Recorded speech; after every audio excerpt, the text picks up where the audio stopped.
बाळा, आज नवीन वर्षाची नवी पहाट झाली आहे. दारात गुढी उभारताना आज तुझा चेहरा हसरा दिसतोय.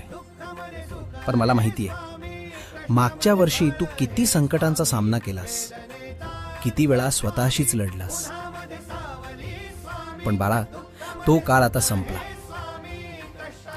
आज गुढीला ती कडुनिंबाची पानं बांधताना आयुष्यातला सगळा कडवटपणा आणि लोकांचे टोमणे कायमचे विसरून जा.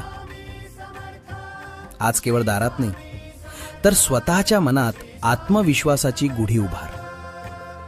आपल्या माणसांसोबत मायेचे स्नेहबंध आणखी घट्ट कर आणि स्वतःच्या कर्माचा एक सच्चा मित्र बनून या नव्या प्रवासाला भिडून जा.